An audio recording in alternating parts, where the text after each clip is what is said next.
Hey, what's good? What's good? What's good? You know what it is. It's me, your boy Trey, and this is First Formation Morning Sports Talk. So come on and fall in with us this morning as we get ready to get it going, get it going, get it going. Sorry, running a little late. I was trying to take care of a couple of things, but we here. What's good with y'all this morning? How's y'all day going? It's the weekend. It's the weekend. So what y'all got going on? Come on, give you an opportunity to fall in, get into the comments. A couple of things to talk about this day. You know, we've been having conversations with the MBA Military Basketball Association as they are in getting ready to kick off this morning their finals. 13 teams competing to be um, crowned as the number one, the best team in the league this year after all that in which they done. So throughout the day, we should even one be reporting that, or two engaging in post game conversations with the players, and so it should be a gracious day. We're here, so you know what I'm saying. Be sure to check it, look at it. Yesterday, I saw they had their Hall of Fame inductions that were some, like you said, pioneers of those. If you was here yesterday, Coach Al Mayon talked about how these people have been instrumental and way before the insertion of the NBA. So a lot of history in NBA basketball, military basketball. A couple of things going on in the NBA. Not much across the NFL, but a couple of things going on in NBA. We'll be able to talk about as well. So y'all rocking in and tuned into the right place. Let me see. So unless you was under, unless you're under a rock somewhere, excuse me, lips kind of dry. Unless you're under a rock somewhere, uh, we was able to see yesterday where the Phoenix Suns were put in a predicament where they had to even one match or two let go of uh, DeAndre Ayton, their coveted talent, as he was a restricted free agent. Of course, in that DeAndre was given a offer sheet, 4 years, $133 million, basically 32.5 million a year for 4 years. What's good? Good morning. Good morning, Anthony Price. Glad you're rocking with us, high speed. Glad you're here. Um, he was given that price, and a lot of conversation was, is Phoenix going to jump that high to retain DeAndre Ayton, or what was going to go on basically to retain DeAndre Ayton? Was it going to be a task in which Phoenix was going to let him walk, and then upon letting him walk, basically replacing him, or was it going? Were they going to put that ball back in the court of Indiana and make Indiana have to do that? In state, they had 48 hours to answer. You know, the cliche that we be saying nowadays. The individual. Now you on the clock. You have 48 hours to respond. Phoenix responded. They matched the offer sheet. So for the next 4 years, DeAndre Ayton will be a Phoenix Sun. Yeah, they did. I was just prefacing. That's all it was. They did match the offer 40 within the 48 hours. They matched the offer to where now the 32.5 million will be paid by the Phoenix Suns, and DeAndre Ayton will be there for 4 years at minimum. He's not able. He's not able to. One thing that's definitely due to the fact that he was the language in the contract.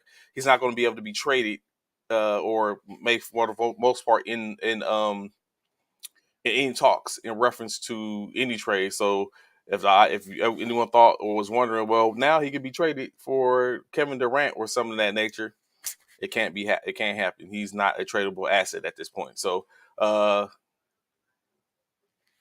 So that's a good point, Anthony. As you put out, like we was talking about yesterday, in here and there, you never know. We don't know what really be going on in these back offices or anything of this nature.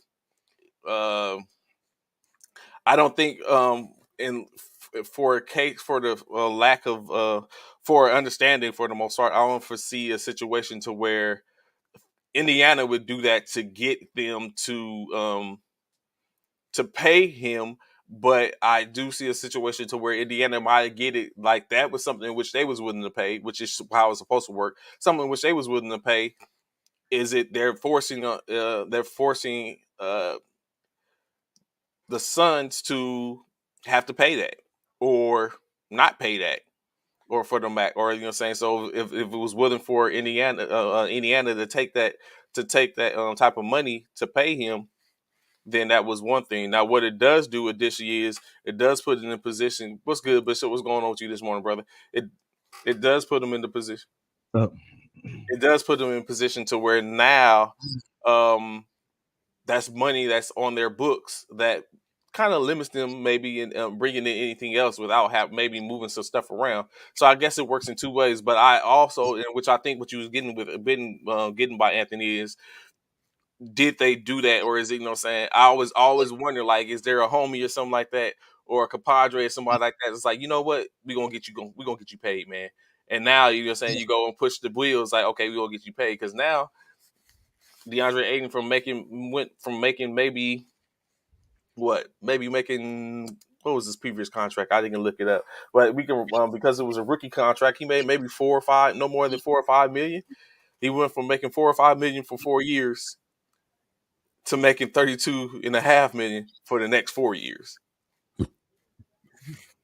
So, or was this so a little more when you count the money that he's going to make for 22? Because that money's not going to take effect until next season.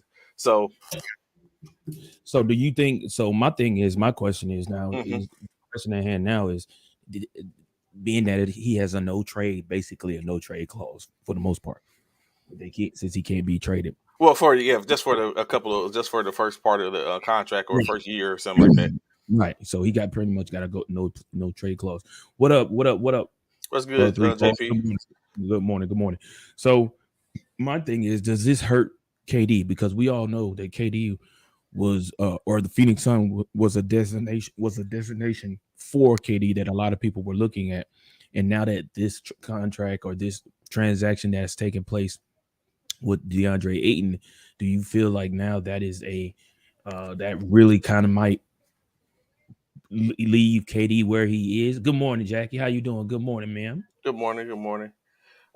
So I what's definitely is I don't think that was one of the preferred areas anyway. I don't know what you know saying because I really didn't see too much in reference to it. Then you have a lot of trolling sites and stuff like that that just throw stuff out there. So I'd be searching to see what the validity is, if it's not Charm or Woj or you know what I'm saying, or even Windhurst or somebody like that that's saying it. I try to kind of like stay away from it because it's you know what I'm saying it's not proven. But I mean rumors are rumors. I mean rumors is good conversation as well. So for me, I don't know. Maybe if you've seen more I didn't see much in reference to him being perceived as um going to Indiana.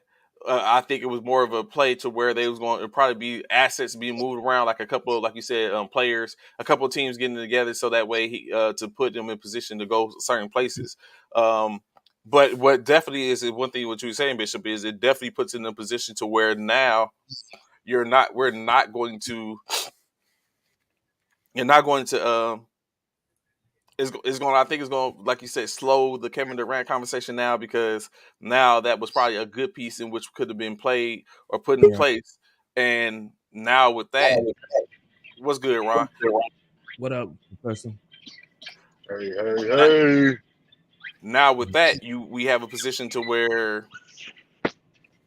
whereas Kevin now does you know what I'm saying because now when we talk about rumors, I seen the rumors KD to Golden State reemerging again, Right. um, Which was which already something they was already yeah, talking. which I'm not feeling at all. Any case of matter. but I think it was more leaning toward Phoenix. It was more prominent than it because was. of the when he wasn't waiting. So now we have this conversation, and I don't see like really like do we really want to see KD go back to Golden State? Like I do. If he has to leave Brooklyn, I do you are want to see him such go a back. hater, man. I This do want to dude. see him go back to Golden State. I sure do. I I want sure I want to do. see him go to Philly. That's where I want to see him go. No, hell no. You want to Amen. see? Hey, look at Amen. this. Let the church say amen. Look at this one talking about amen. No, I want to see. But the big question is, will NBA Miami. players? No, not out there either. Big question with the NBA stars. That's where you would be oh no, that was somebody else. Okay, go. I digress. I was about to say, ain't that where you said you would go be an owner at? Don't you want him in Miami? So it's like you're already there. So when you hit the money, you're like, you know what? He's already there. Let's go. I said that. I did say that. That was but go ahead. What you say? I'm sorry. Go ahead. No, you good. Anthony Price said, big question. Will the NBA players start asking for a no trade clause on their contract? That's a good question. I believe Trey mentioned that earlier. I think Trey mentioned that once before last week or earlier in this week in regard to everybody is not as we spoke. I know Trey mentioned it because we was talking about Kyrie and I said Kyrie, I said hell no. So everybody's not of a no trade clause. Everybody. Yeah. So and the other reason that's the only reason that I'm not even gonna say Adrian. I'm not even gonna say DeAndre Ayton is deserving. Yeah, he's not. That's what I'm saying. He just happens because of the contract is why he's not tradable currently. But he's tradable. He's just not tradable currently. But yeah, to just in general, like you were saying, everyone they shouldn't like no one should. You should be a certain think about it. Like we just talked about, Bradley Beal is the latest to get a no trade clause. But look at Bradley Beal. Like he's been in Washington forever. Yeah, he's been in Washington his whole career. And now he's just sit up and signed the Supermax in Washington. So with that, you would think a no trade clause come or something where you can control it.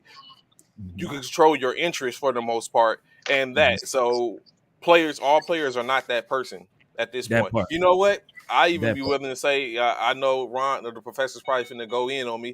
I would even say that LeBron isn't that person at this point. Oh, hell no. He's not. No, he's definitely not. He's past that point. I wouldn't put a no trade clause. In my opinion too. He's past that point. Yeah, I wouldn't put a no trade. I wouldn't sit up and give him that because that handicaps me as an organization. And LeBron, even though like I seen a post to where it's like because it's a post with LeBron knocking down 3-pointers, and so the conversation was okay. You know, what I'm saying when he's like he hit consecutively about 4 3-pointers in a row. And it's like, okay, you know, saying what's your and to ask what is his points per game for this upcoming season, and we know he averaged 30 points a game this past season. So that LeBron, you be thinking, but that's as he gets older. To me, he starts to be in that same conversation like I talk about Brady. He's getting older, and we don't know when that cliff is going to fall, when that cliff is going to come up. You would think it like we keep on talking about, like, oh yeah, during the year, but when is that cliff going to come? And I think for a fact, I think it's here for Brady this season. It just so happened he's going to probably retire. And I don't know for LeBron, is it going to come? But the difference is he has other players that's in place that can kind of like mask that. But Professor, I'm go ahead. I know you probably got something to say. Yeah, I thought we agreed we was going to stop drinking to start this show.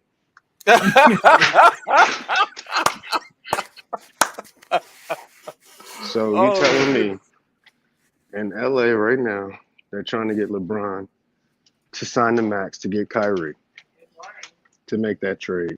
Good morning. You think so? He comes.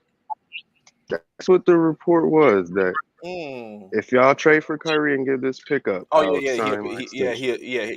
did see those rumors that he. Wait a minute. What is it? What did I miss? He did what? What happened? If we can get Kyrie, if LA could bring in Kyrie, LeBron to stay without a doubt, reasonable doubt he'll stay in LA because you know he's a free agent. He's a free agent next year. Right. So if he follows that up and says, okay, I'm going to do all of this. We're going to get Kyrie, but I want a no trade clause. You're telling him no?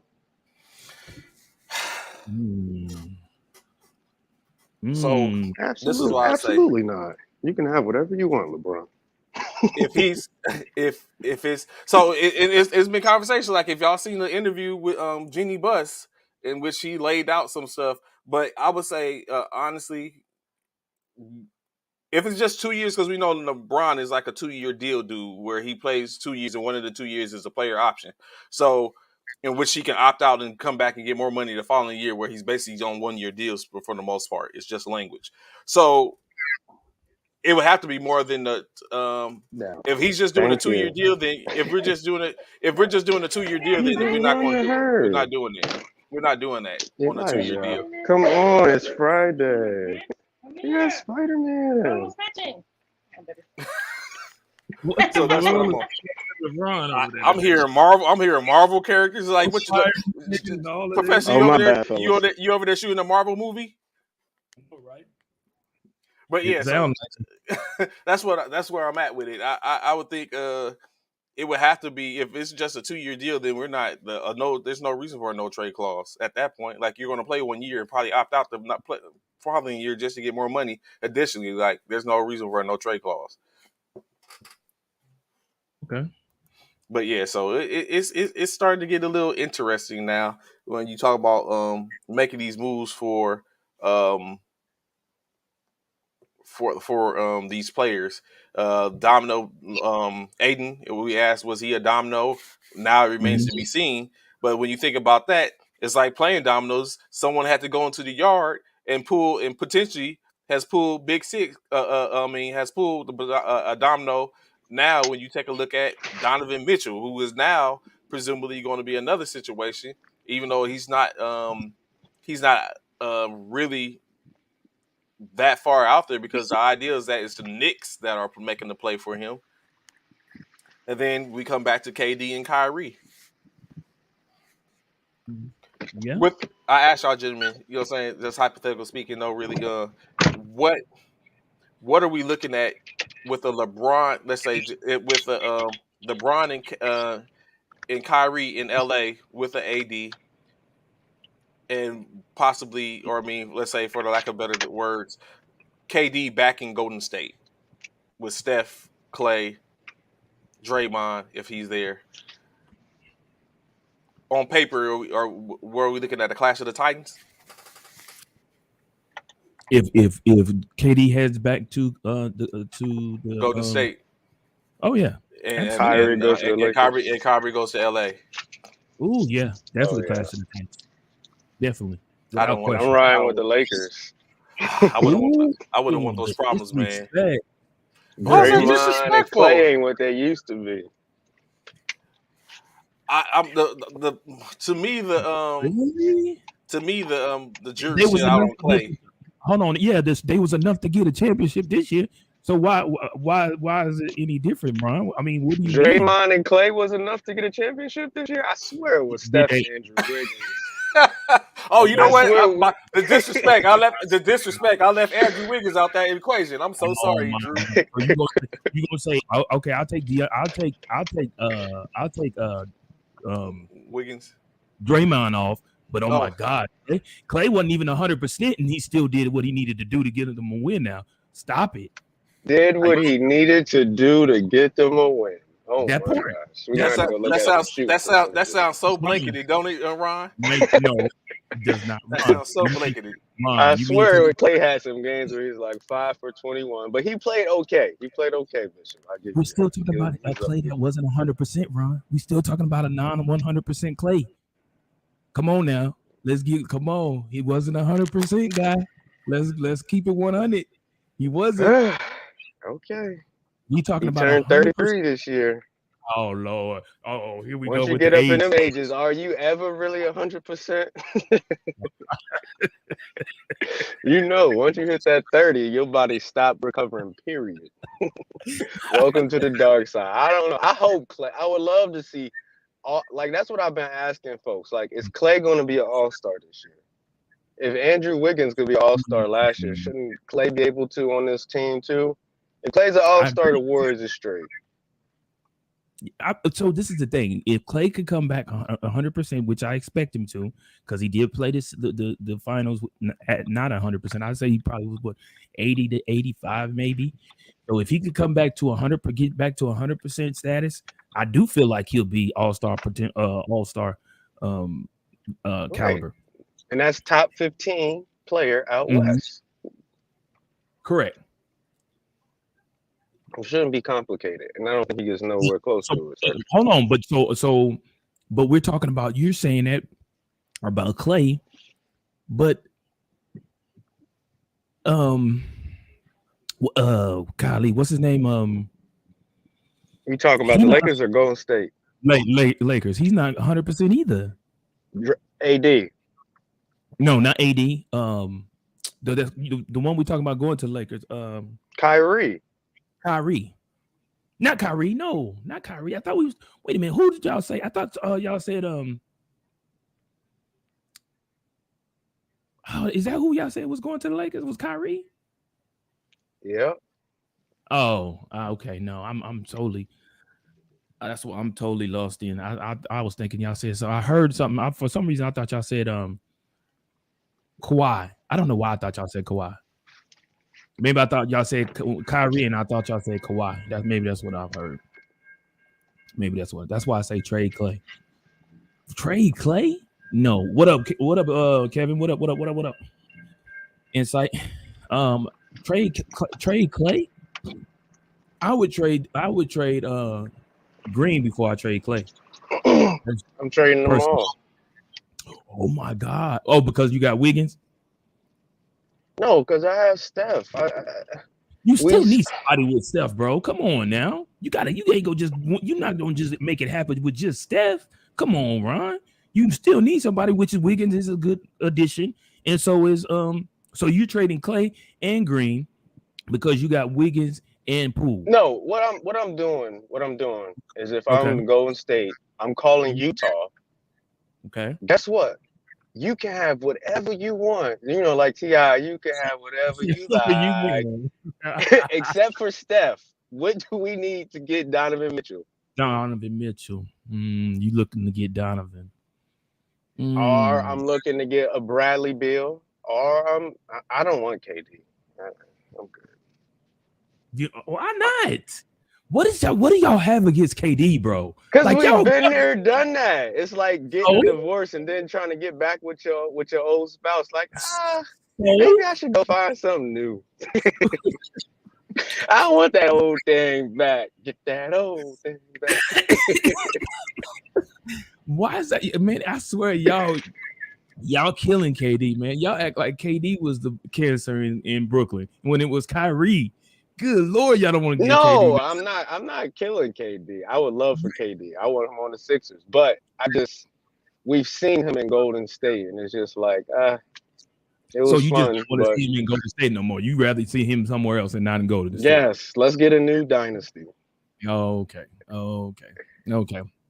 Now Mitchell, now Kevin Durant in Phoenix with CP3 and Booker, that's sexy. That boy, that's a nightmare waiting to happen. As much as I hate the team, that's a nightmare waiting to explode, bro. Kevin said I wouldn't trade my corner for KD. Nope, I would keep Clay, Steph, and Draymond. Wow. Well, we know, Kevin, KD and Draymond don't get along whatsoever. They don't. So you can't bring KD back into the Warriors with Draymond on the squad. That's just not gonna work. It's like putting KD. That's like putting KD, Harden, and Westbrook back together. Nope. Not gonna be able to do it. Not gonna be able to do it. Nope. So that I feel where you're going with it, Kevin, but that's not gonna work, bro. That's not a good look. You're looking to ruin your franchise, your upcoming season by bringing KD there with Draymond still there. We've already seen that murder mystery is not a good series. It's definitely not a good series. Is Kevin Durant about to be the greatest basketball player ever to get traded? Probably, if it happens. But right now, because of what happened with DeAndre Ayton, him re-signing with the Phoenix Suns, kind of put a damper on the. They matched. They matched. Phoenix, let their stuff swing. Okay. Yeah, they matched. So that man got a lot of money. Yeah. So for Phoenix to even try and possibly get KD would be virtually impossible right now, because now with them maxing, like Trey said, I don't know if you heard, Ron, like Trey said, with them maxing, they can't even put Ayton in a trade with anyone for the next upcoming 2 years. I think 2 or 3 years. They can't even put him in it. So It's not 2 years. It's something like that. It's like the next year or two. I want to say that's what Trey said. They said it's like a year or two. He can't even be traded. We're gonna have to fact check that. Yeah. I think it's like 6 months. 6 months. The ski season ain't even started in 6 months. How you gonna play 6 months? It definitely ain't 2 years. We just gotta fact check it. Say January 15th. Oh, okay, January 15th. That sound right. He can be moved before the trade deadline. Oh, okay. That's what I'm thinking. 2 years though. I'm like, what? That's what I thought it was. I thought it was something bigger than that. I didn't know. I heard him say it, but I didn't hear what he said. How long he said. Kevin said, I wouldn't want to go back to Golden State if I was KD either. That move would be a legacy killer. You keep going back to that team the year after they win the ship. Nah, bro, that's soft. I hear you. That's what a lot of people are saying in regards to KD returning to the Warriors. They feel like, oh, I can't win with nobody else. Let me go back to the team in which I won with. But if that's the case, a lot of people, including Trey, I think he said, and a couple of the coaches from this week have said they would like to see KD go back. If he was to go back to anyone, would be OKC. They would love for him to go back to OKC and try and win one for OKC, being that was the first team in which he, was drafted by, and stuff like that. So we'll see. I think that happens in like 4 years. You think so? You feel as though KD will end up back this week, right? Yeah, he's 34, I think, right now. This contract will be up 34, 5, 6, 7. He tried to get at least 2 more rings. I can see him getting in these next 4 years. Hold on, but you said he's 34. I thought you just said a second ago that Clay was 33, and then if you're in your 30s.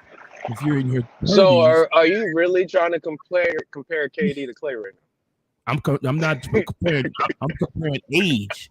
I am. I'm comparing age KD to age Clay. Yes, I'm comparing age. Yes. I'm not even gonna do this with you because you being ignorant right now. You know the difference. A 34 KD is completely different from a 33-year-old Clay. So who do you think is more? Who do you think out of the 34 KD and a 33-year-old Clay is more likely to have injury issues? And I'm being honest. Kevin Durant, because he's taller, skinnier, lengthier. That part. But which one is 7'2" and could just stand in the corner for the next 10 years and shoot threes? What? The next thing you exactly. Kevin Durant can play in the NBA when he's 50. He'd be the best stretch 6 man of the year ever. You do not believe that. You do not believe that, bro. You do not. What's going on, Commissioner? Good morning. Good morning. You do not believe that, man. You do not believe that this dude is going to be able to sit in the corner at 7'1" and at 38 and still be shooting lights out and all of that, man.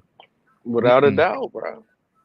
We gonna see. I just don't see his body being able to stand that long, man. From being honest, that's just me.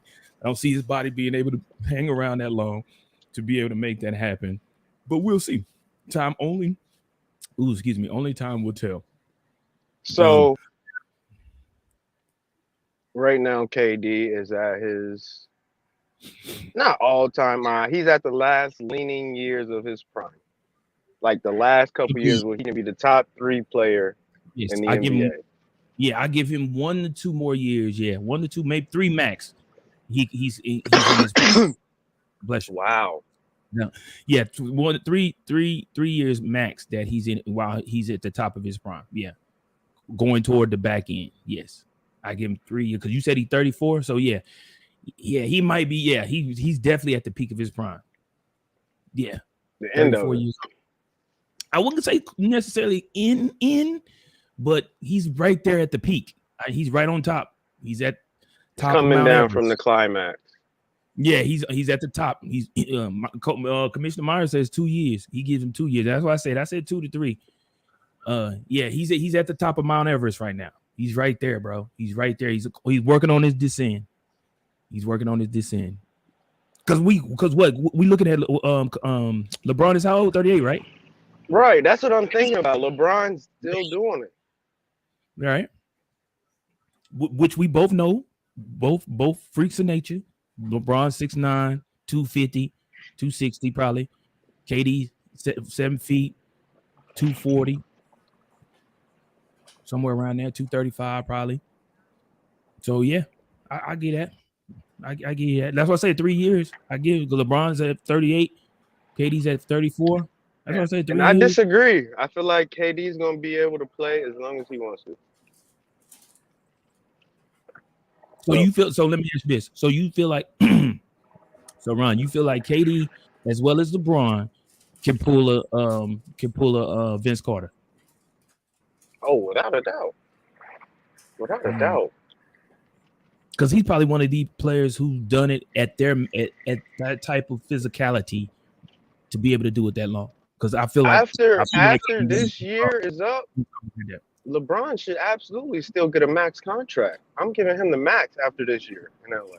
Wow, you giving 39? I'm signing LeBron till 43. Oh yeah.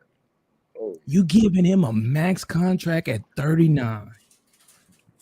Wow. Legendary stuff. Another 250 million for LeBron.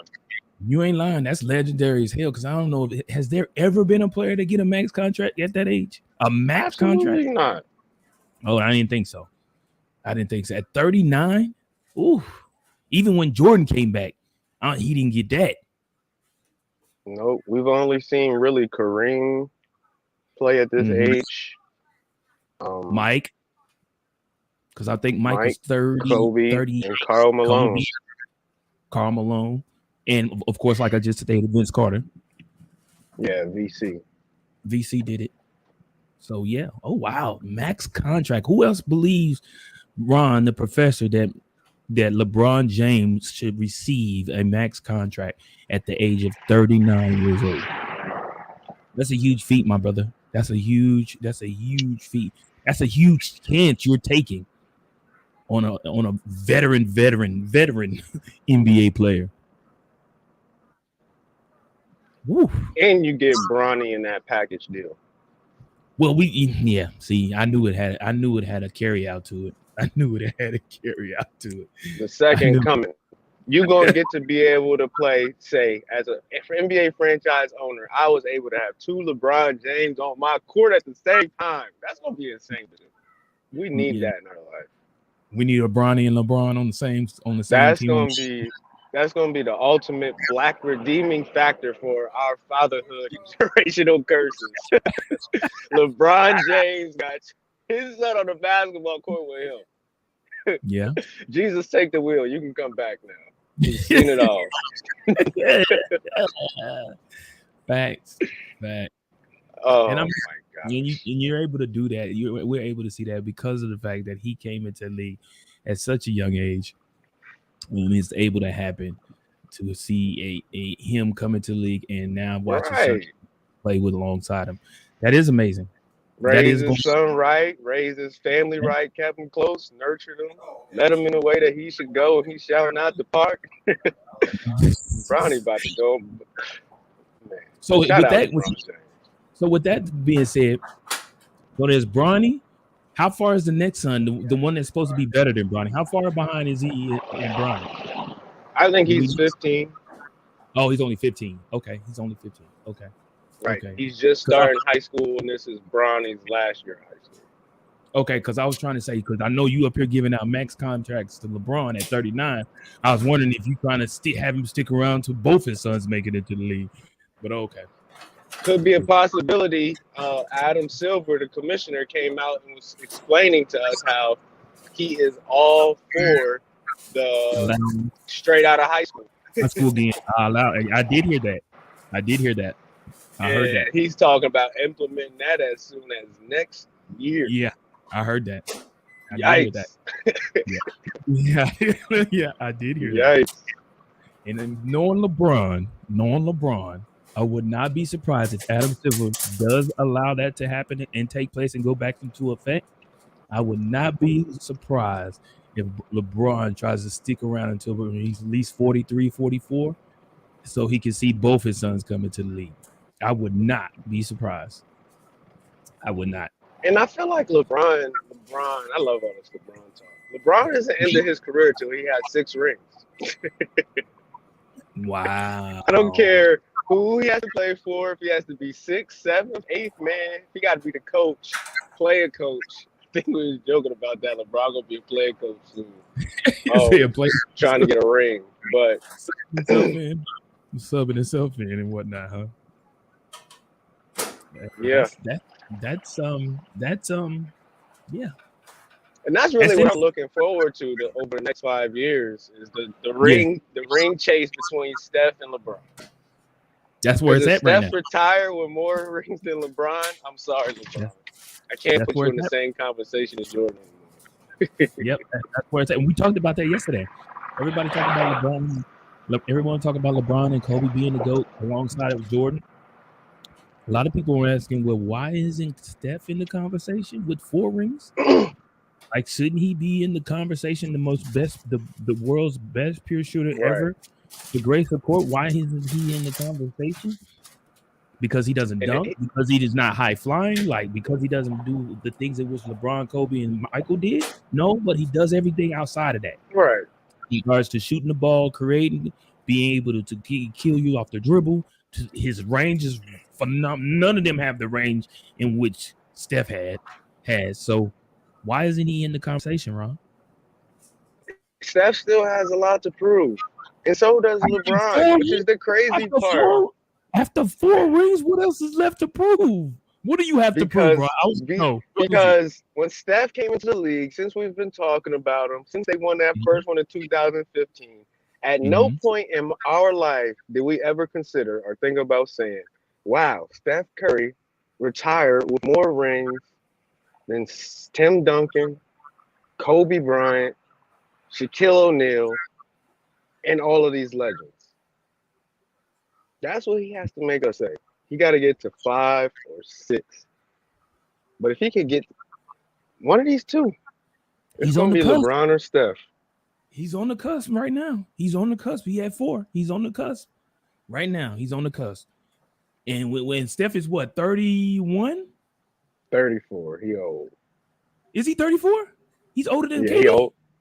They're the same age. And Draymond and Clay 32.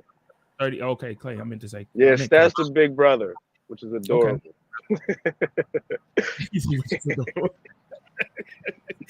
So we don't think about that. We always think about Draymond as being the big brother of that group. We do. Legendary, iconic group. Yeah, but he's the younger brother. He's the young big brother. Nah, yeah, Steph from them. Wow. Okay. Anthony says, I respect Curry more getting 4 rings with the same team. LeBron switched teams too much. Yeah, we spoke of that a few times. We spoke that, which we already know. We know when it comes to the GOAT conversation, we spoke about it numerous times, and I've mentioned it numerous times. Out of the 3 people that are in the conversation, the Kobe, the LeBron, and the Michael Jordan, only 2 of those individuals stayed with their current team to get a ring, even though LeBron did go back to his former team to give them a championship. So I get it. Why is staying with your team special? That's why LeBron is his own dynasty. Cleveland couldn't put a winning roster around him. Despite being a 1 seed, they did not have enough. So he went to Miami and created their own dynasty. And it was just him. What do you mean was just him in Miami? Yes, that team was consistently falling apart. How it was just him when he had Bosh and Dwayne? What do you mean it was just him? He had Wade for 1 year. Wade for 1 year. And yes, LeBron, 2011, losing to Dallas. I'm sorry, it's on you. There's no way. But every single thing after that, Bishop, was complete greatness. He needed that 1 year. And he went to Cleveland next. He did. He went right back to Cleveland. Complete dumpster fire. LeBron comes to them, and they're automatically a championship team. Right? He did. He pulled a Tom Brady. He did. When did D-Wade get close to the finals without LeBron? with Shaq. Never, not once. I thought he won with Shaq. Yeah, they won the championship in 2006, and then after that, D Wade got never close again to the finals until he got back with LeBron. Okay. And LeBron took his team to the finals by himself in 2007. You talking about Cleveland? Yeah, 2007 when they got swept by the Spurs. Spurs, right. And then we fast forward, he's going to Lakers. They're not a good team. Wow, really? The Lakers, they had Lonzo. They still had Ingram. They were a lottery team. And they had him and fucking AD. But come on now, we ain't finna act like they didn't have him and AD. They traded for AD once he got there. Yeah, but I'm saying all this stuff out of here. Yeah, but I'm saying then, but they got in the key components they needed to get a championship, even though it's an asterisk championship. So we're gonna hold that against them. We don't hold the Bulls with Jordan and Scottie Pippen, the best two players in the league, still going out and getting Dennis Rodman. No, but hold on. When did they went and got Dennis after they won what, 2 already? They won 2. It don't matter. Why we gotta do that to LeBron? Why do we have to have this conversation? That's my point. Is your goal is to get better players. Facts. It's not like you should be going out here and making worse trades. No, I want the worst player in the trade. Oh, you silly. No, I'm just saying though. There's a difference, bro. It's a difference. You go get probably so Dennis Rodman, when he came to the Bulls, he wasn't the best player, one of the best players in the league. Dennis best Rodman rebounder. That part, I'll give you that. The best rebounder, without question. That part. And best defender. And think about that. You already got Scottie Pippen and Jordan, and you're getting another all-time Hall of Fame defender. The Bulls was ignorant. The Bulls was ignorant. Why was they That's ignorant. You got the 2 best defenders in the league, and you're like, what can we do on our team? Well, let's get the 3rd best defender in the league. Why not? Hey, it makes sense. But you want to say, but the Lakers got AD, like AD ain't tissue paper soft. He been a headache ever since he's been in LA, right, Trey? Nah, not necessarily. We got us a championship. See, look. After? See? How life been after? It's been a little different. It's getting kind of rough. It ain't been the best. It ain't been the best of both worlds. Hold on, Trey. You're not finna blame all that on AD. They don't blame that on my kid, folks. You ain't finna blame that all on AD. A lot of that blame got to go to Westbrook. A lot of that, bro. No. So I still sit firmly on the fact that Westbrook was in a situation in a system in which it wasn't predicated upon him. They was asking him, just like Coach was talking about yesterday, they was asking him to do something that wasn't him. Why would you bring? What was they asking him to do that wasn't him? I want to know. To be a pure point guard. Like, you know what I'm saying? He's not a pure point guard. That's not Russ's strength. That's like you sit up and having that's like me giving you a Hellcat and telling you to be driving Miss Daisy. You're not going to do that. You want to open it up. Am I right? Like, you know what I'm saying? You want to let it go. So, you know, so it didn't make any sense why would I give you a Hellcat for you to just basically drive? Not ever put it in sport mode. Yeah, basically. Not ever, you know what I'm saying? Not ever drop it down and let it go. Hell on the highway. You know what I'm saying? Like, you want. Hold on. So what it means? So y'all are telling me Westbrook is a 2 and not a 1? No, what I'm telling you, he's better. He's a 1, but he's not a pure 1. He just distributes and sets up and is a playmaker. That's a point guard, though. He's a scorer. He's an aggressive. He's an aggressive scoring point guard. He's a point guard, but he's aggressive. You're right on the money. What I would add to it is also with that, the system has to be around Russell Westbrook for him to be the best version of himself. Like, it has to be a team built for him, like we've seen in OKC and some of the other places. Yeah. And in this system, it wasn't. He had to be like a part-time player because sometimes LeBron was going to be running it. Sometimes he was going to be running it. Sometimes he was going to be going through. You know how I feel that one game which I watched like in depth, and I'm like, why the hell is AD? We tied going in. Why is AD sitting up trying to get the ball where Westbrook's at? and then AD gets the ball and takes 3 dribbles and then shoots, and then we lose. Like, you know what I'm saying? That was something predicated. That was a situation in which Russell Westbrook would have been excellent in, to drive, to force the defense to even one collapse on him or let him drive through and get to the rim, in which he could have kicked out to where I would have been okay with AD setting up in the corner or somewhere. His jumper ain't broke, but you know what I'm saying. But certain things is like it wasn't predicated. You got to think Russell Westbrook, even in the injury marred season, averaged a triple double the year before in Washington, and then he gets to LA. He averaged over 20 points, but still. And no shade to Brody, because Russell Westbrook is still an incredible player. Yeah, he's great. He's still an all-star. But the thing is, for him to be the best, the system has to be around him. So he can't be the best player on the team anymore, and the system still has to be around him. It's almost be impossible to find a team that can fit that. I can't even think of one. Where he's not the best player, but the system is around him. And that's, you know, saying, which is, like Ron was just saying, that is good in LA because, yes, it could be built around him, but you're wanting to with KD. I mean, how's it going to be built around him with AD and LeBron? Because he has AD and LeBron. He's not going to be a best player, but enough around where he's in that system and in the OKC system. When he was in OKC, what's the difference? It was just him. It was built around him, and he had to deliver.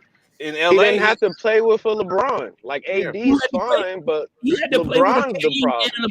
He had to play with a KD. KD is a completely different player than LeBron. KD don't need the ball. What? Yeah, why doesn't he need the ball? He could thrive in that system. He could thrive in that system where he could get his without getting the ball.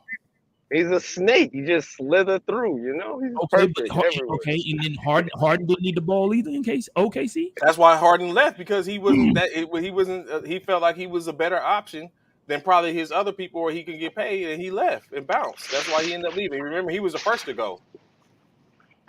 Right, I know. Harden, yeah. No, yeah. KD was. I thought KD was the first to go. Harden was the first to go. Harden left years before KD, and then because remember, KD left after him and Russ and Westbrook took them to the conference finals, and they got smashed or swept, and KD was gone the next year or the year after that to Golden State, the team that had just swept them. Mm-hmm. So I mean, I didn't hear what y'all guys were talking about. I was taking my son has a pink eye, so I was trying to take care of him. But did you wash your hands? Yeah. You know what? I see how you did it. Yeah, but the way I did it, like with the backhand, like it's like, yo, Trey, did you wash your? Yeah, I washed my hands. Using my elbow to scratch my eye. But I was about to, you know what? It'd be some stuff I'd be getting ready to say. What I don't want is our views to get the wrong idea in reference to the military. But I will preface to say that the military is full of people, everyday people. So yes, we're you know what I'm saying, is a certain thing, a certain idealization that comes when you think about military, like, oh, you know what I'm saying, how dare they do that? You know what I'm saying? They wouldn't do that. They're the few, the proud, the brave. You know what I'm saying? But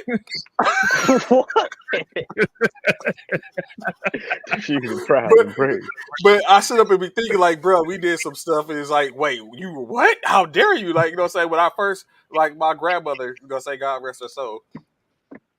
When I was around my family who was around my grandmother, because my grandmother died when I was extremely young, like 3 or 4 years old, 3 or 4 years old.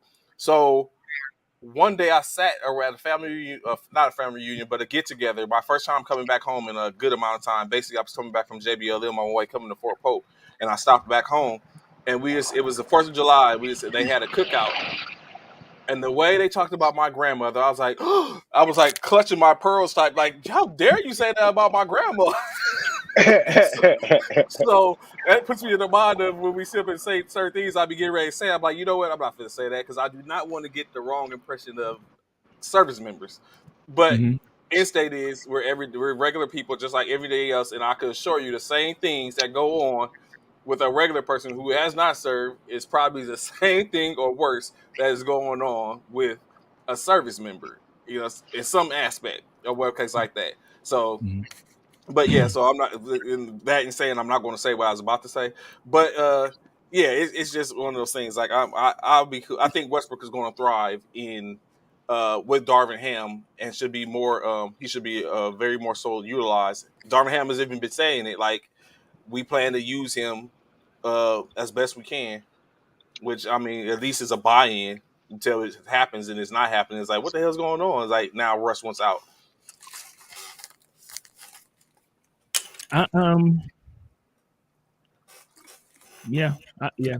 And the disrespect, because now I mean the trade talk is still consistent trade talk. I don't know if y'all seen, if you follow basketball forever, the conversation was it was for they went not Golden State, Brooklyn and LA went back and forth with trade options, and in every trade, in every scenario, Westbrook was a Westbrook for Kyrie was a scenario in which it was always what I think initially it was Kyrie and Joe who was it, Joe Thomas for Westbrook and 2 first round picks. And then they countered with Westbrook and 1 first round pick for and Westbrook 1 first round pick for THT for Kyrie and Steph Curry. And then they came back again. It was like, nah, they countered with Kyrie for Westbrook 1 first round and something else. And LA countered with, or it was a counter. The in state was it came back to Kyrie for Westbrook and a first round. Oh, LA countered with Westbrook for Kyrie. Westbrook a first round and a second rounder for Kyrie.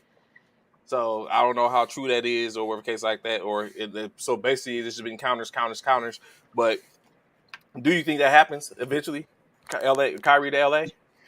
1,000. I hope not. Kyrie already said it. Why is it that you hope not, Bishop? I can speculate, but I'd like to hear why is it that you wouldn't want that to happen? Cause man, okay, so just like this, look, this is for Ron. It's cool. You don't want KD to go back to Golden State, but you want Kyrie to go back and play with LeBron. And you know when they're going to do it, Trey? When? That's right. Kevin Durant. They're not going to do it if Kevin Durant's still on the team.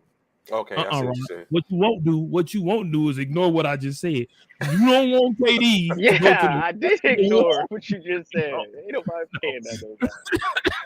You don't want KD to go back to the Warriors, but you want Kyrie to go back and play with LeBron. Really? That's completely different, though. Yeah, KD's a top 10 player all time. Kyrie's not a top 10 player when he's on the court. No, you're basically saying LeBron is a team in himself, because your correlation was you don't want KD to go back and play with the Warriors, but you want him to go back and play with LeBron. The Warriors is a whole team. So you don't want LeBron to. You don't want KD to go back and play with Steph, but you want KD to. You don't want KD to go play back with Steph, but you want Kyrie to go play back with LeBron. There you go. I fixed it, Trey. There it is. If it was a movie, the couch would be as Trey sits and figure out another way to. I'm just saying, man. Y'all can't say that, man. That's hypocritical, man. Y'all can't say that. That's not even right. That is not hypocritical. I do not want Kate. I do not want LeBron and Kyrie again. Why do you not want that, Bishop? We've seen that movie. We've seen that movie. We don't want to see the sequel. Why do you not? Let's get to the root of this, Bishop. Lay down on the first formation couch, and let's get to the real root of why you do not want Kyrie in LA with LeBron. We've seen that movie because we've seen the. You don't go watch sequels. You gonna tell me we just watch the biggest movie of the year is Maverick, which is a sequel to Top Gun. That won't be a good one. That'll be a bad. That won't be a bad movie. Oh my god! I'm just saying it'll be a bad movie. I don't want to see it. It'll be just like Minions 2. It'll be a bad movie. Minions 3 and 4. Yeah. People fall asleep. Don't nobody want to see that, man. I'm just saying. No, I don't want to see that, man. I think it would be like a remake of Takers. Are you serious? That's why they ain't made one. That's why they ain't made a sequel to They ain't Takers. made one just because they ain't made one yet because they ain't got the right writers. If they let me and Ron write this movie, it's gonna be a banger. Just like we're writing the reemergence of Batman and Robin in LA. He's left Gotham. They leaving Gotham and going to LA. No. Just like this, just like another with Kyrie going back to the Lakers would be just like the new Jurassic Park. Trash. I do not want trash. I do not want to see that. No. Certain movies you leave, just like they were talking about making another Harlem Nights. There will never be another Harlem Nights. There will never be a sequel to that. But it's Hollywood. We rewrite scripts all the time. But it don't make it successful. But it don't make it successful all the time. Oh, it don't. Just because you rewrite it don't mean it's gonna be good. Ron. Just like we saw. Hey, hold on, Trey. Have you seen Stump the Yard 2? Yes, I have. Was it trash? Ron. It was trash. Ron. Oh my God. Ron. All my life. It was trash. All my life. You knew it was trash. We expected so much from Stump the Yard 2, but because of Stump the Yard 1. But no, look, another one, Drumline. You see Drumline 2? Trash. Nobody wants to see that. Nobody wants to see that. Who wants to see the best drummer being the teacher now? Nobody wants to see that. Nobody wants to watch that. The best drummer was the teacher. We don't want to see that. Nobody wants to see you fall in the footsteps of the drum major and stuff. Like, nobody wants to see that, man. No. In y'all opinion, did Aiden get overpaid? No. In my opinion, no. I feel like, I don't know. For me, I feel like, Trey, a lot of people don't want to give DeAndre Ayton his credit. I think he's about to be something. I think he's trying to find himself on where he fits in with the Suns. We realized last year, not this year, but last year, when they made it to the finals, he was doing his thing. Doing his thing against Milwaukee. I just feel like he's really trying to find himself. I don't feel like they overpaid him. I think DeAndre Ayton is worth the money in which they paid him. And I think it's gonna show. I know Ron and y'all probably feel something differently. But I think DeAndre Ayton is about to show the world that he's a force in the paint. So I can agree with you, especially now, because now what I foresee is we have Chris Paul that at some point he's gonna I'm very sure he's gonna leave and retire, and now you leave the team in the hands of Ayton and Booker. Which now they're on the same. Now they're on the same trajectory. They both they're on the same trajectory for both 4 years, both with 4-year deals to stay in Phoenix and grow and become the 1-2 punch, as what is similarly in what we have in LA, to where they're trying to, or maybe other organizations where you have people in waiting and you have someone that's a stalwart that's that's there to kind of like guide them, and then at some point let them go and they continue on. And so I think that's what they have in Phoenix. So I do agree that Ayton is probably going to get better. He got better over already. You know what I'm saying? Now it's just, now he's going to have to take that next level. And now we'll get to see, is he going to be able to take that in Phoenix? It's a small money market or mid money market. So is it going to start to die down or anything? Next year, I'm very sure they're going to come up where they're going to have to pay more players, or it may become a destination where other players want to go to connect, to link up. So it just remains to be seen if it's going to end up working out. But at $32.5 million, some got to shake. Need to work out. It's got to work out. Because he definitely got paid. Yeah, he definitely got paid without question. I feel like with the squad he got, like you said though, the thing is, He needs to figure it out soon, like with this upcoming season, because like you say, CP3 doesn't have much longer. So yeah, he needs to figure it out with CP3 before CP3 ends up retiring. He really does. Additionally, with Drayden Brunson and the possibility of bringing in Donovan Mitchell, do you think that's a huge incentive for them to make that deal work in New York, or find a possibility for that deal to happen in New York?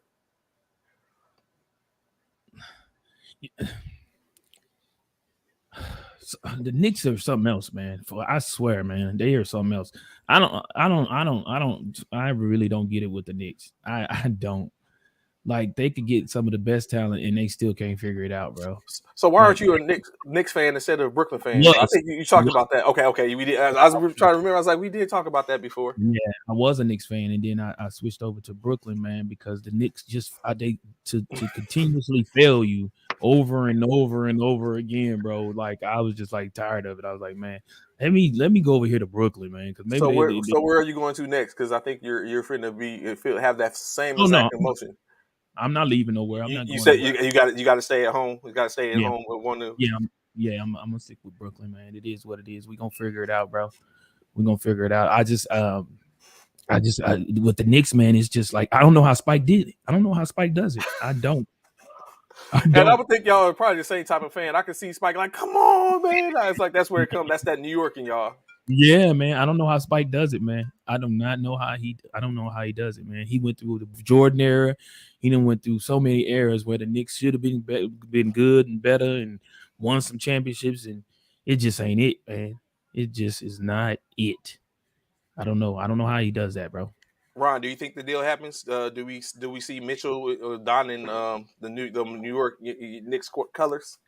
I hope before you answer that, Ron, real quick though, I hope not, because I feel like that's a destination for failure for Donovan. I really do, bro. I just feel that way. But go ahead, Ron.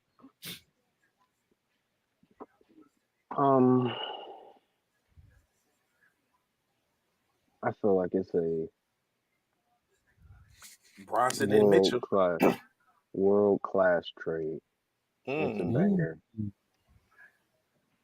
World class. What makes it world class? Because it's arguably the third best player to ever come to New York, Donovan Mitchell. Okay. The Utah Jazz is getting taken care of, getting 5-6 picks because the Knicks been so bad for so long. They got so much. And Donovan Mitchell and Brunson is the best backcourt in the East. Oh, even over Javante Murray and Trae Young? Easily. It's not even close. I can feel you. I was about to, and you basically read my mind, because I was about to say, is that formidable? Like, is that a good backcourt? That's it. Exactly. That is both backcourts are phenomenal. I don't know if one. I don't. With Donovan Mitchell's resume, yeah, he's that dude, man. He is that dude. He's definitely that dude. He outweighs Trae. He does. Even though Trae is a boom soon, but yeah, he outweighs Trae. So we had another situation where there was another summer league player that went out high draft pick in Benedict Mathurin, the pick in Indiana. The player who basically said LeBron got to show him he injuring his toe, so he shut down for the rest of the summer league. Although there's only really 1 or 2 games left in the summer league, currently with the Portland and New York being the front runners for the championship, with 17 still having an opportunity to try to change the fortunes of that. But yeah, another player out, Bishop. We just talked about that yesterday. Ron, I don't know if you was listening or was seeing, but we was discussing how players tend to it doesn't make sense to have for these players to continue playing summer league, or is it feasible for the teams to pull the player and shut them down while the other players continue to play? Do you agree with that, Ron? Would you do the same if you were the front office and you had your draft pick, your first round and second round draft pick, and you like, you know what? I think I've seen enough to shut them down, or do you let them go the whole gusto, or do you even play them at all? No, you're going to play. It's only 5 games. I don't understand why they shut them down. Well, we spoke about it the other day, Ron. So Injury purpose. you feel Banchero should have played all the games? If he gonna get injured playing 2 more games, Bishop, then he gonna get injured. Not if he ain't playing at all, though. Okay, If nice he counter. not Nice if he counter. not playing at all. I mean, don't get me wrong, and you wasn't on there the other day when we spoke about it, but when it's all said and done, we talk about you don't have to be playing basketball to get injured. Like Trey said, a guy was hurt, fell down, slipped down some steps or something, flipped him in the and hurt bathroom.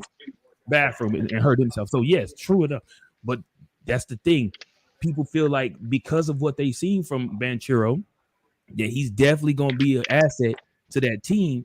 They rather shut him down now in hopes that he doesn't get injured. Because we just seen somebody just got injured the other day during summer league and is out for the season towards ACL. Isn't that what you said, Trey? Somebody towards ACL. It wasn't sure if it was ACL tear, but he did. Who does he play for? He's is it Detroit, Memphis? One of their players. Mm-hmm. Didn't Ivy go down? Didn't Ivy get injured too? Did Ivy go down? No, I don't think it was Ivy. I don't think Ivy went down. Is it? Did it? Did Ivy go down for real? Don't say that. I think Ivy was injured. Let me see. I didn't hear about Ivy going down. If he did go down, I didn't hear about that. Oh, they said he's okay, but he had an ankle injury. Oh, okay. Maybe he did then. Well, and that right there, Ron. That's why they want to shut him down. That's why they want to shut these players down. Now they haven't shut Chet down yet. At this point, they might as well. They're not going to play for anything unless yeah. I mean, they're not in contention for to play in the championship. They're just playing games at this point. Yeah. So, I mean, I kind of, well, not kind of.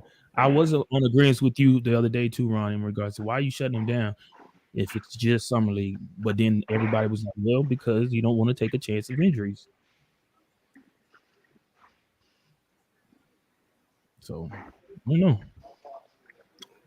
Let's see. I'm looking now. Who was it that was injured? Ivy ankle, Shadon Sharp shoulder, Dyson Daniels ankle. Oh, Jeremy Socon has COVID-19. Walker Kessler toe, Patrick Baldwin Jr. ankle, Ryan Wallen's foot.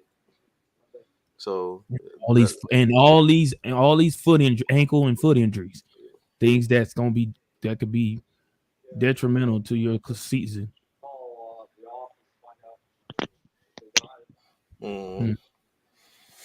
So, Rod, a question we asked yesterday. I just wondered, it'll be interesting to know I think you might be along the same way. If you had an opportunity to become an owner, what organization are you going to become an owner of in the NBA?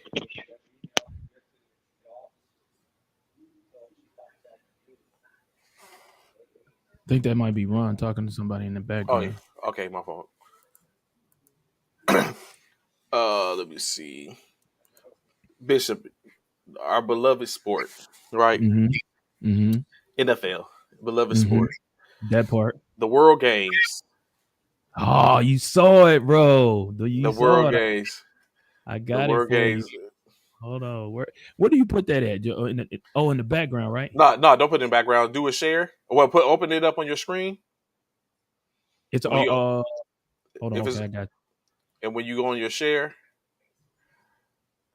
at the top, you go to the top. It says window, and just share that window. And then when you share it, it'll put us into the side and put it like we did yesterday. Okay, there you go, right there. I just want that part, but either way, let me do this. There we go. Yeah, there you go. So that's the women one, right? Yeah, that's the women. They won silver. They won silver. They got throttled. They got whew. It's bad. They got the brakes be off them. Are you said by who? Who they lose to? Mexico. Oh, I didn't know who they lost to. Mexico. Oh, but Mexico, dude, they be having squads, bro. Yeah, Mexico the female nice is flag football, but they got beat 6-32 or 6-36 or 39 or something like that. They beat them bad. Yeah, they got But the squads, bro. men did their thing. True Yeah, they enough. won. Yeah, they did they due diligence, man. The men got theirs, man. Man, shouts out, man. It made me feel some type of way, bro. I'm gonna be honest with you, Trey. Man, shouts out to the men and women for winning the gold and women winning for silver. Um, the it made me feel some type of way, Trey. I ain't gonna lie, because in fact, this wasn't around when we was playing, man. Oh yeah. But you know what I'm saying? I'm I think we have so some things in you know what I'm saying, hopefully some stuff successful where I'm so we're gonna make jealous. but yeah, I was thinking the same thing. I was like, what you know what I'm saying? So What does that jealous. mean? The men defeated Italy in the World Games flag football championship 46-36 Yeah. in the taking home the gold. The Mm-hmm. women unfortunately getting silver sometimes. It's Second not place bad. isn't bad. Yeah. Um, Congratulations. Yeah, still congratulations. losing to the Mexico team, women's Mexico team, 39-6. And here's the women's team. Here's who won the championship right here. The women's team. Mexico, yes. Yeah, that's who won. Um, the World Games of 2022, as you can see in the background, they won. They won the whole And thing. so, of course, what this basically additionally is staying in the same vein as we said, that was the World Games, and that was taking place in Alabama over the last 2 weeks. Uh, Now, what we have is in a couple of instrumental players, not players, instrumental personnel have gotten together to be be the voice for flag football to be In the Olympics. in the Olympics Mm-hmm. in 2028, in which the Olympics will be played in the illustrious, magnificent city of Los Angeles, California. They put together an organization that is They moved the implored with Olympics to 22 and 28. I thought it was supposed to be in 2024. no 2028. 2024, I think, is in it's slipping. I don't want to say the wrong place, but 2028 is LA is Los Angeles. Okay, well, go ahead. My bad. But they've been put together, and they're putting together a team. I mean, not a team, a organization to like push the ideal of the flag football being in in the Olympics in 2028. And so that group is called Vision 28, which is headed by Troy Vincent, as we all know, Vice President of football operations for the NFL, himself, and Pierre Trousset, who is the president of the International Federation of American Football. Uh, Mm-hmm. are basically have been are co-chairs of the new formed group that is has efforts towards inclusion of Olympics game, the flag football in the Olympic Games. So hopefully they're able to make that happen. We got 4 years before the game, so of course they have to make it happen prior to so the unit, I'm not units, they can start putting together their rosters or find players and do what they have to do and put everything to make it a global, use a global game. So I'm kind of excited for that. I want to see that. I do too. You know I which do. which brings up, saying, well, we're not going to talk about it, but that brings up what we was talking about the other day. Like, saying that puts even more gumption behind that. So definitely looking forward to that. So, Yeah. Bishop, what is in a name? What is in a name? What do you mean? What is in a name? Is there anything particular in a name? Well, when something's named something, does it give it power? Saying if which that name goes away, there's going to be an issue and problem, and it doesn't have that same uh that same saying like let's say, Give me an example. Yeah, give me an example. Yeah. so we know that in New Orleans it used to be called the Mercedes-Benz Superdome. Okay. Now it is called the Caesar Palace Superdome. Trash. So saying, so that saying, so I, what is it? does name have power? Yes. Does Yeah, names have the because we name used to have gives the Staples Center. Now we have Crypto.com Arena. see that sounds like trash. Certain names in which you give uh, uh um landmarks are and don't get me wrong, sometimes some certain things like that, it's because you're so used to saying it for so long. So anything in which you change it to doesn't sound right. And which could be the fact for the New Orleans Superdome to, like you said, the Staples Center. Everybody knows the Staples Center. When if you mention Staples Center, everybody know, oh, that's the Lakers gym. Mm-hmm. When you say crypto.com, people, what? Where's that at?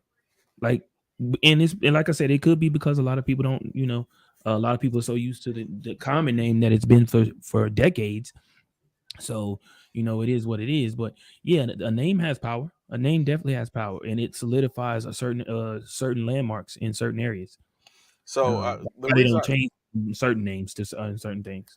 the reason I say this, I ask that question is because, as we know, just a couple of weeks ago, Pittsburgh Steelers have a new name. What Pittsburgh Steelers got to do? Yeah, it's no longer called not Pittsburgh Steelers, but the stadium is no longer Heinz Field. Heinz Field. Oh yeah. They changed it. Yeah. Yeah, it is now Acrisure Stadium. Stop it. Come on. I didn't know what they changed it to, but come on, man. Why? Acrisure Stadium. Because let me get to understand. Why are they changing these names to these to these? And I'm sure it's because these are the end of money. Stop. Stop. Yeah. Leave it at like, so. See, I know it's a bunch of Steelers fans hating that. Just like I'm sure and I'm sure y'all hate it when they changed it from the Staples Center, right? I was more so concerned about. I was upset when they was able to sell the Great Western Forum to the Clippers for them to sit up. Like, that was more solid for me, but because I understand the naming rights, like, it's money that comes in with that. So, and then that's the same thing. So, like, Heinz Field, it wasn't a bad name. What? Oh yeah, crypto. Yeah, that's true. Unlike Acrisure. So when you look at it, to answer your question, Bishop, naming rights. Heinz Field was in a 20-year deal in which they paid $57 million to have the rights for the naming. It was extended to 2021. So when they came back, they didn't renegotiate. They didn't come back to the table saying they wanted to keep that going. Could it be because Ben's gone and they feel we're getting ready to take a nosedive, or was it not lucrative enough to them, or they could bring in enough? That could have been it. And so now they have come to terms with Acrisure, where it's a 15-year naming rights. They didn't disclose the financials. But Acrisure is one of the top 10 global insurance companies or brokers that has a revenue of over $3.8 billion just over the last 8 years. So gotta get that check. Gotta get that check, baby. Now their name is going to be on a stadium. So that brings what was the deal for? 15 years. How much? 15. They didn't give how much it was. I had to research to see if I could find that. But so hold on. So how did they get money by changing the name? The organization they pay the Steelers organization to put their name on their stadium because it's I get that, but after that, because it's exposure. Because think about it, we ain't heard of Acrisure until this. I hadn't heard of him until this. I damn sure ain't heard of him. I'm not gonna lie. Now it's like, okay, look at their insurance policy. Exactly, that's exactly what happens. Naming rights. So it brings in validity, puts them across a global scale. I don't like it. I'm gonna be honest with you. I don't like it. So maybe this will change your mind just a bit in the concept of it, Bishop. What would you put your name on? What would you pay to put your name on to push yourself if you were a brand? Where would you want to put your name? What stadium would you want to put your name on? Stadium? Ooh, yeah. What stadium? What stadium? Dallas. Whether it's basketball, football. I'm about to say Dallas. Come on, they got the most expensive. If we want the most exposure. Yeah, probably Dallas Stadium. Or even LA, or Dallas, Yankees, Lakers, or Vegas. They got that new. Yeah, so Allegiant, you know what I'm saying? Or Allegiant. Even think about, or saying you're a founder of an organization. What name would you want to What name would What you I want to want put your organization? Yeah, that's going to give you exposure the most. Whoever paying the most. that part too.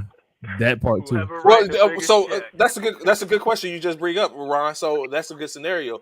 Do you give it to where you think it's going to be more sufficient to you, or do you go where it's going to who's going to be paying the most? Like it may be one of them. Maybe not one and the same. Be So where paying the do most. is that's where you're going? Who paying the But most? if I have like a historic stadium like Mm-hmm. Wrigley with Chicago, the Uh-huh. Right. check gonna have to be ginormous. It's gonna have to be mind blowing where I can't say no. Let me make you an offer you can't refuse. That part. That's like so. It's like okay, I want to pay $50 million to put my name on. Yeah. I want to I'll know pay how much 50 million. crypto paid get Staples taken. Yeah, I want to know that too. How much crypto got for that for taking the Staples Center? Because that's got to be yeah. That had to That's at be least close to $1 billion. had to be 9 figures. yeah easy. 999 million. But that's a dope name. I don't mind that. And I'm pretty sure there's But a lot of people that wear blue that love it now. the crypto one, 116 million Let's for go 20 years. crypto. 116 million for 20 years. 116 Yes. mil. I thought it would have been more than that. I would expect it at least 250. Yeah, I'd have thought way more than that. I stand corrected. That's what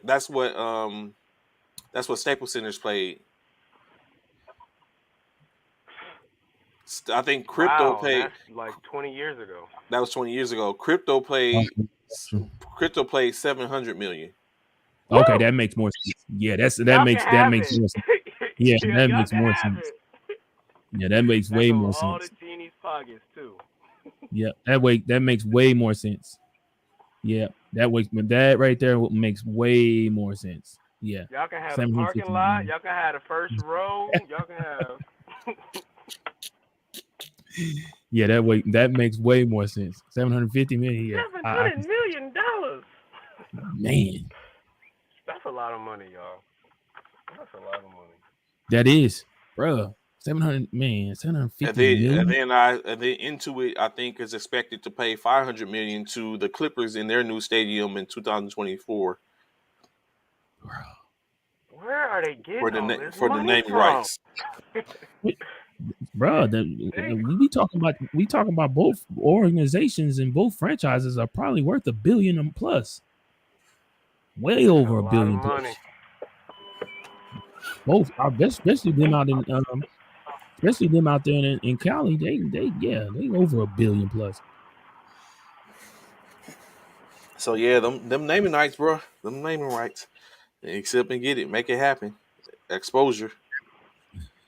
So Trey, Yes. I got this, man. So this came up too. I did it the other day, so I'm doing it for this one today. Mm-hmm. Top 10 running backs in NFL by Chris Fowler. These are his top 10 running backs for the 2022-2023 season going into the NFL.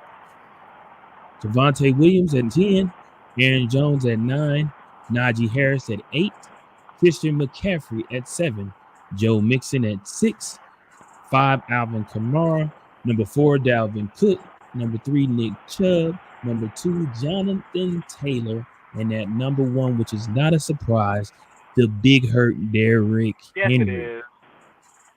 Very big surprise. And when That's a surprise. I almost had a heart attack. Really? And I realized who the steal of the draft is going to be. Saquon Barkley. I want him on my team. Wow. So a lot of people, Ron, I'm glad you said that. A lot of people are wondering why, just like they were wondering why for the quarterbacks, why Lamar Jackson wasn't on there. A lot of people are wondering why Saquon wasn't on there, as well as Ezekiel Elliott. Why they weren't. It makes literally no sense because he's the best running back in the NFL. It's wild. Do you have a problem with it, Trey? These top 10 NFL running backs by Chris Fowler? And real quick, Trey, before you go, there's no way Derrick Henry is the number one, especially if we're talking fantasy. This is fantasy, right? He's not gonna be the No, number one running back. this is not fantasy. I don't think this is fantasy. I don't think. No, this isn't fantasy. This Oh, is just regular. overall? Overall, yes, overall. Oh, then it's completely disrespectful to Saquon Barkley. Oh my gosh, cut it So out. hold on. How can He you had say Derrick? 2,000 all-purpose yards as a rookie. But how can you say Derrick Henry isn't number one? I get you. Now I do agree. Saquon Yeah, should probably. he's number one. He's number one. He's number one. I thought this was fantasy. He's number one. Okay. 'Cause I was gonna say he was definitely on the And verge. Saquon's number two. So Nah. you do. Say what? Nah. So I think we Saquon's changed not this. the number two running back. Does Saquon defend to be in this conversation? Saquon has been down and out for 2 years, correct? Correct. He has Right.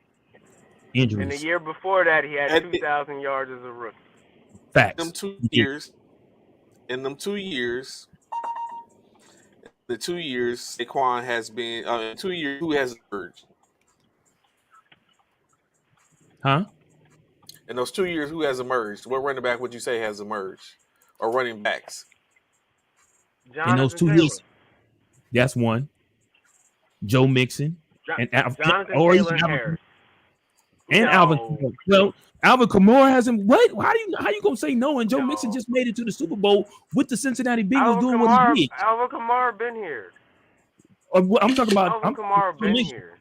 I'm talking about Joe. I'm talking about Joe Mixon. Bruh, Joe Mixon ain't emerged. Oh my God, bro! This guy.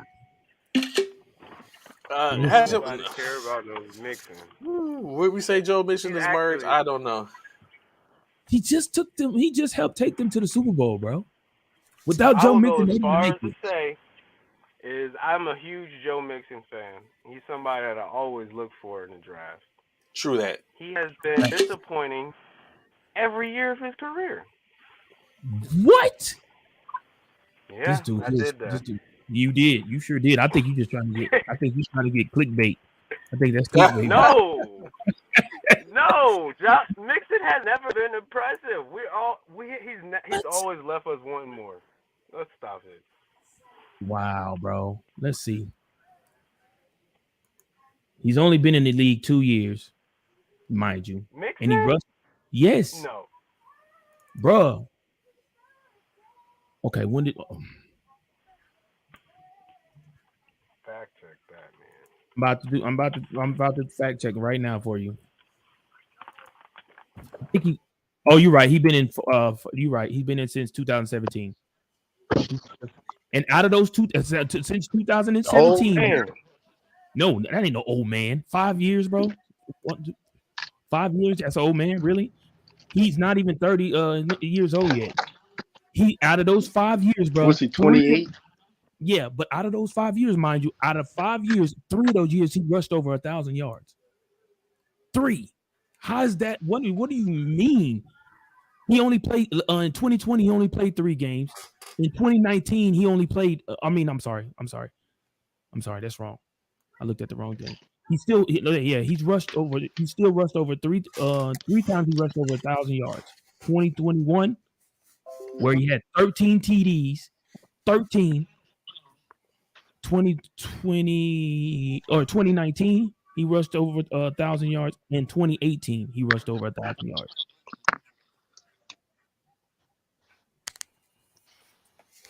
Averaging. Was I supposed to be impressed? Bro, how do you saying he ain't panned out? How you saying he ain't panned out? And he rushed over 1,200 yards last year when they went to the Super Bowl. You should be impressed. So when I look at this list, I think 2 people shouldn't be on it currently at this point. Okay, and what 2 shouldn't be on there? Alvin Kamara and Christian McCaffrey. Ooh. I'm not saying they don't deserve. And replacing. Are you replacing with Ezekiel Elliott? I don't know. Oh hell no. And what in Saquon Barkley? No.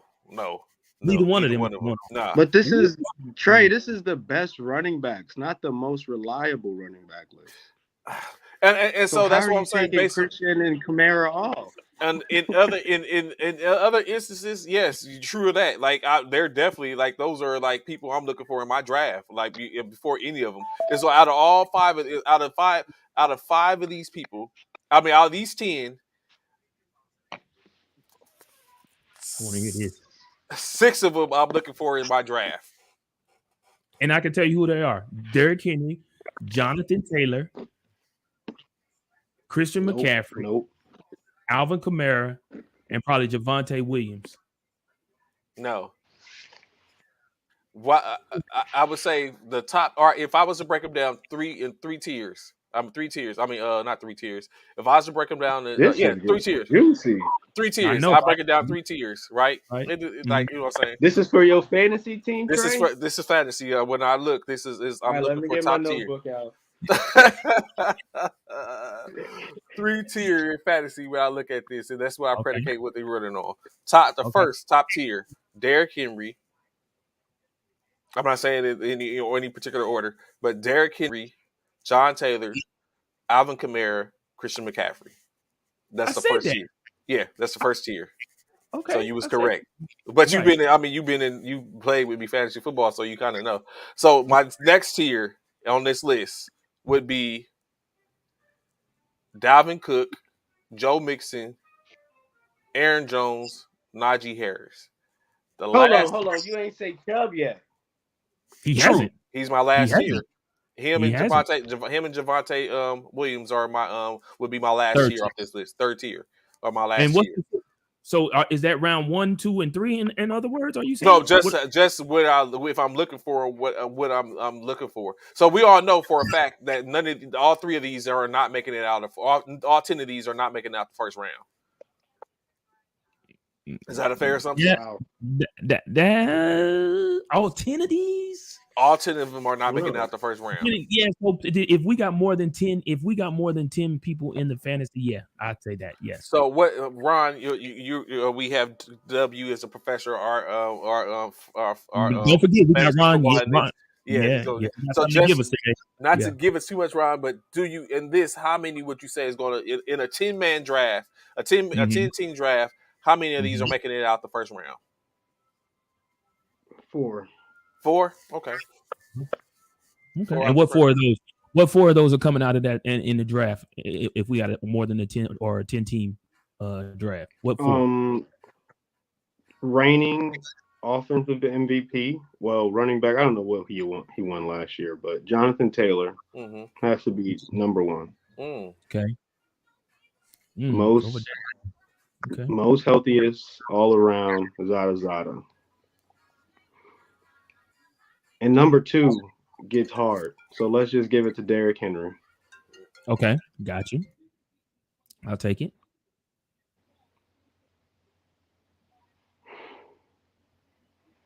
Sounds like number 3 is even harder. Because Trey, you had Nick Chubb so far back. I'm confused. He did. He had him in the 3rd tier. He had Nick Chubb in the 3rd tier. I'm taking Chubb 3, which is where he's at. That's where it's at, the top 3. Look at that. Okay, that's 3. That's your 3 right there. Jonathan switching spots with Derrick, and then it's Derrick, and then you got Chubb, and then your 4th person coming out is who? It's easily, unless somebody is on a high McCaffrey, or Najee Harris bump. It's going to be Dalvin Cook. Oh, so you got the top 4. You have what the top 4 is listed right here. You just got them in a different order, with Jonathan Taylor swapping with Derrick Henry, and then 3 and 4 is basically the same. Okay, right. Okay, that makes sense. I got you. I hear you. And I'm not drafting Derrick Henry at all, so I didn't like putting him in there. But okay. I hear where you're coming from. A lot of again, like I said, this is picking up what I'm putting down. Yeah, I feel. I do. I get where you're coming. I do feel like a lot of people are gonna be kind of hesitant on Christian McCaffrey because of the fact of his injuries.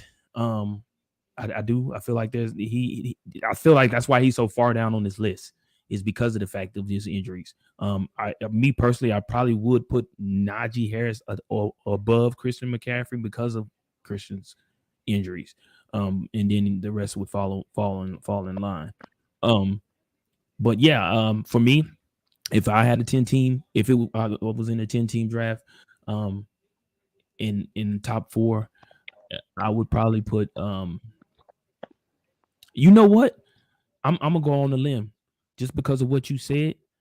I'm gonna put I would put Jonathan Taylor first, Derrick Henry second, Saquon Barkley third, Wow, now we're talking money. and then Nick Chubb at probably fourth. That's where I would go. Because with Saquon Barkley, he's the complete offense for that Giants. all of this excitement, I mean, fantasy done got me excited. I started a draft, Bishop. Did you?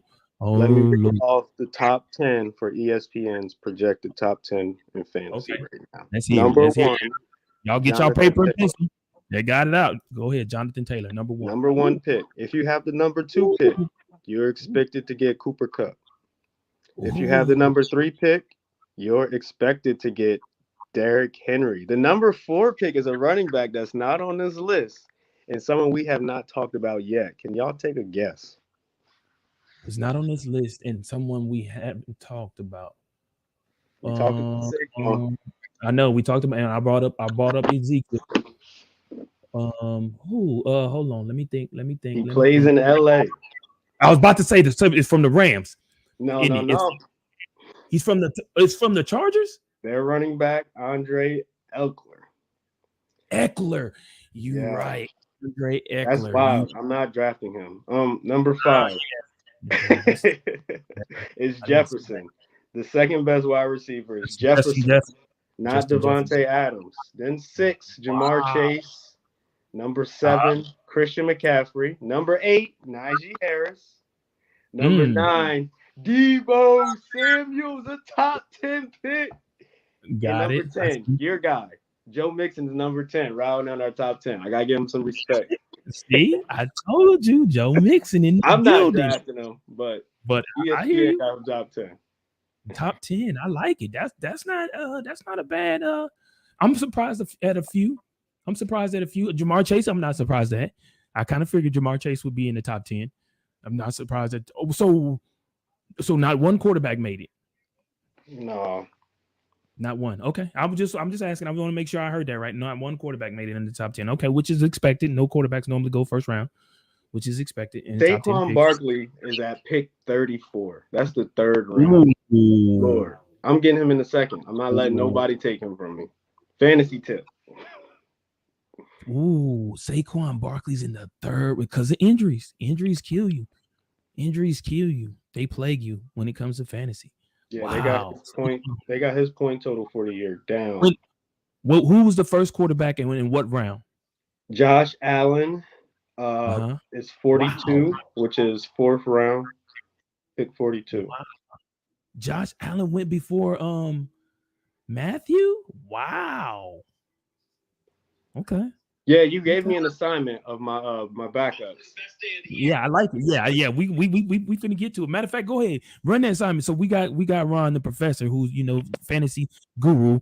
We got Ron giving us he already gave us. If y'all have missed it, be sure to go back to I think it was Mondays when he stated who the top quarterback should be picked in fantasy. Now we want to know, because we know how fantasy works. When your quarterback has a bye, you need that key quarterback to back him up to get you them points for fantasy.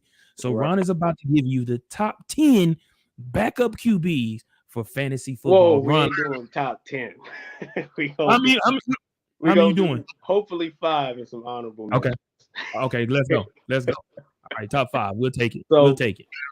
I hope y'all tuned in because I'm about to give away some jewels and some nuggets. I like it. The biggest advantages you could get in fantasy is with your quarterbacks and with your defenses, because those is the most easy things to get. You can steal some quarterbacks early in the rounds if you really want to be about that life, but there are always a bunch of good quarterbacks that's floating around, and if you could get 2 quarterbacks that finish in the top 5, you're rolling. You're That gonna part. be the envy of your league. Oh, you got Mahomes and Dak Prescott on a great year. He had a bounce back year, but you gotta be able to tell who those quarterbacks are gonna be that's bouncing back. That part. And we've been seeing a lot of the consensus of top quarterbacks that you should get. Mm-hmm. It's my list. Okay.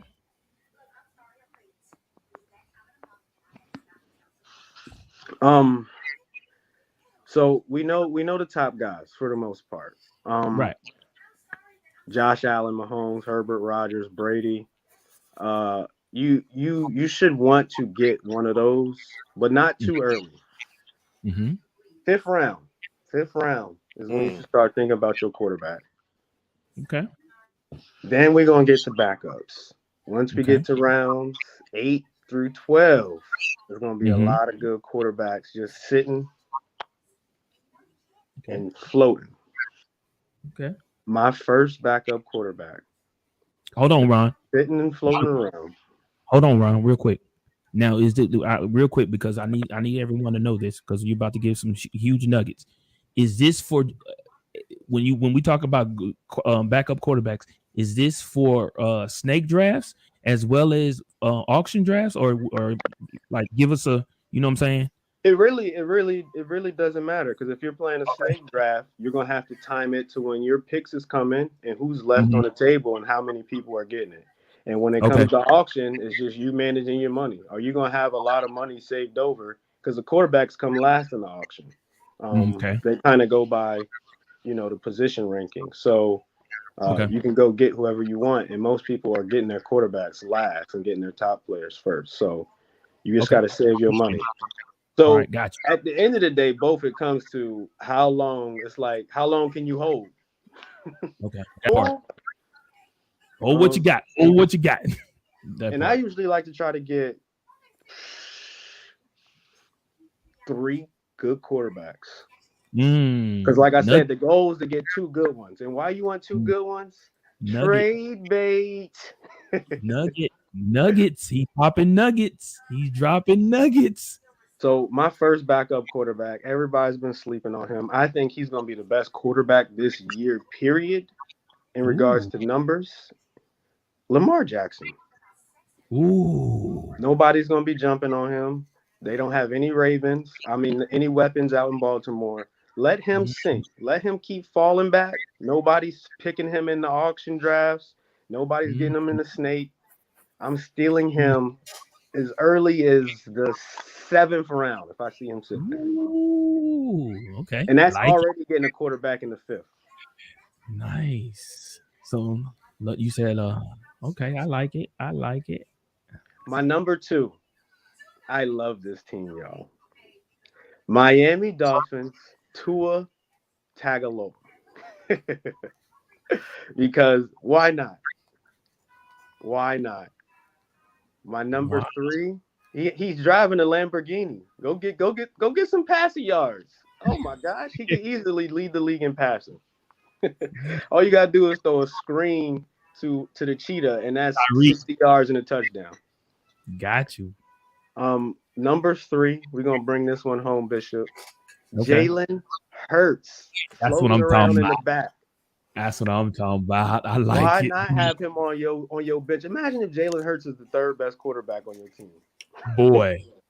With all them weapons out there in Philly. Boy. I love it.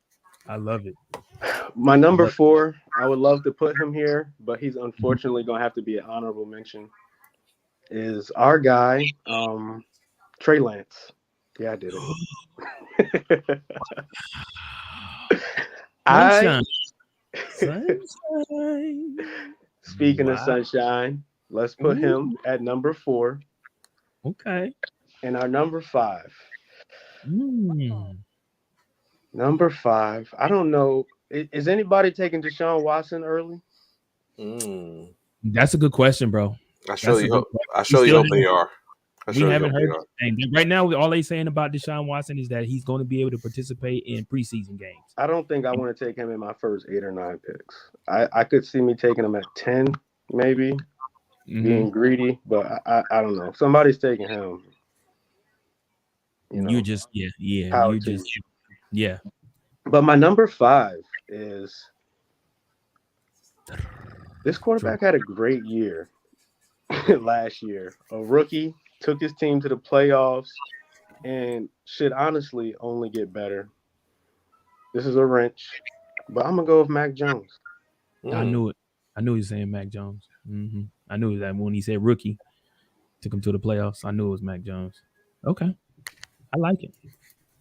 I like it. In your honorable mentions, you said you had one or two, or was that Well, or the what? first one was Trey Lance. Trey Lance, right? I remember that. Okay, Um, who's your second honorable mention, or do you have one? I can't really think. I got 3 quarterbacks that I want to steal: Okay. Russell Wilson, Dak Prescott, Mm, and Kyler Murray. I'm watching them all okay. draft to see if they fall. If any Okay. one of them fall, we gonna be Okay. looking at backup priority. But our top Right. quarterbacks, if you drafting, you should want to get a Josh Allen, a Mahomes, a Herbert, a Brady, a Rodgers, Matt Stafford, or Burrow. One of those top 6, or was that 7? You have to make sure one of those is on your team. This fantasy league. That's that's key. That is key. That is key. I love it. There y'all have it. For those that are watching and those that are tuned in, you just heard it here first from the professor. He just Yeah. dropped fantasy football backup quarterbacks, which is key because when your quarterback goes into a bye week, it'll make you or break you. And my guys this year is Matthew Stafford and Lamar Jackson. And if y'all go near them, we fighting. We fighting.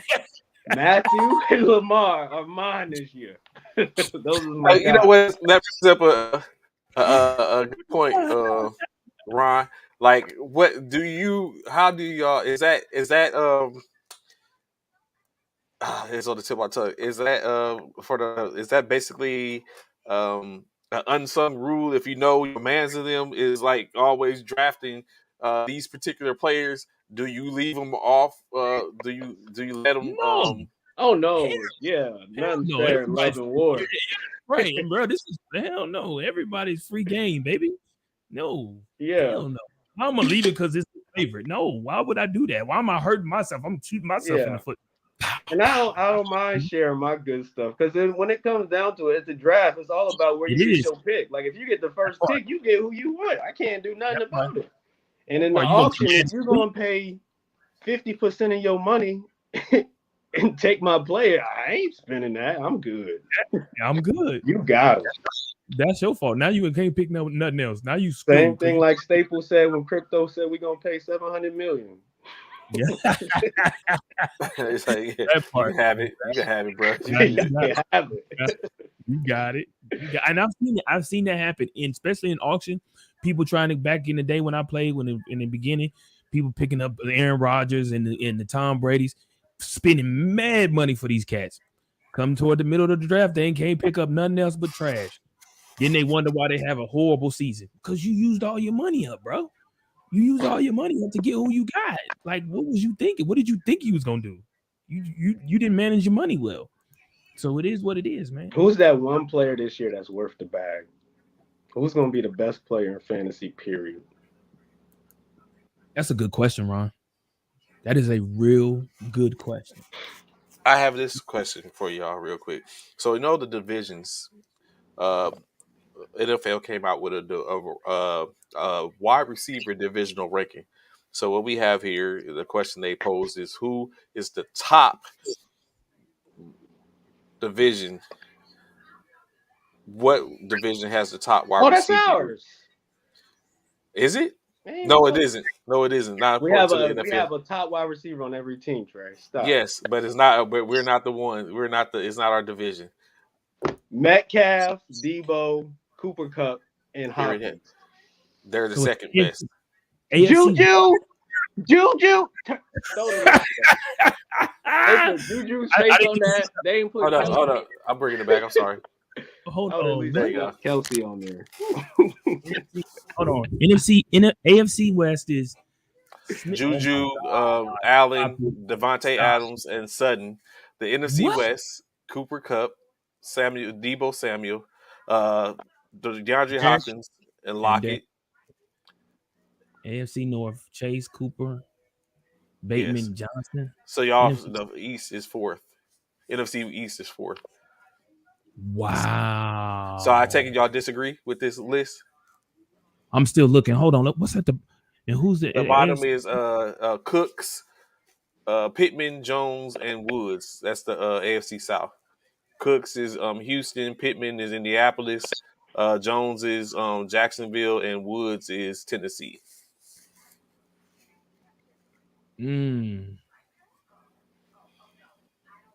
This is wild. Ron, I'm gonna let you go first, man. Obviously you don't agree with this list at all. The first player that we see is Juju. Absolutely not. Well, they say that he's the best player for the Kansas City, the best wide receiver for Kansas City.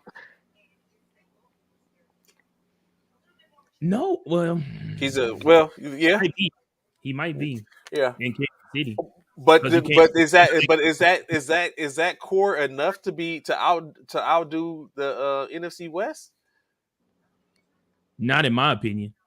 And then you gotta look at they don't even have Metcalf on there. They have Lockett. Ooh, that's true. Yeah, and if you confused by that. I'm me not. too. I'm if not. That's very much so. That's not true. You say Lockett is better than Lockett Metcalf? is better than Metcalf. No, I do not agree to that. It's probably going